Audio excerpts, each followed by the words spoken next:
अगर आपने भी 2007 का जमाना जिया है तो यकीन मानिए आपने सचमुच जिंदगी का गोल्डन टाइम देखा है।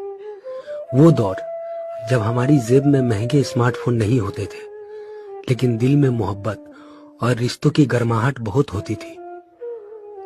उस वक्त 2G इंटरनेट बस लोगों की जिंदगी में कदम रख ही रहा था और 3G 4G आने वाला था।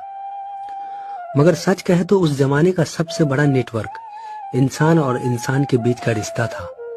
आज के समय में लोग जहां एक दूसरे की कद्र करना भूल गए हैं, 2007 का समय बिल्कुल अलग था। वो इंसानियत का दौर था। याद है, त्योहार आने से 2 महीने पहले ही पूरे मोहल्ले में रौनक छा जाती थी। बच्चों की टोली, मोहल्ले के 20-25 दोस्त एक साथ खेलना, हंसी ठिठोली करना।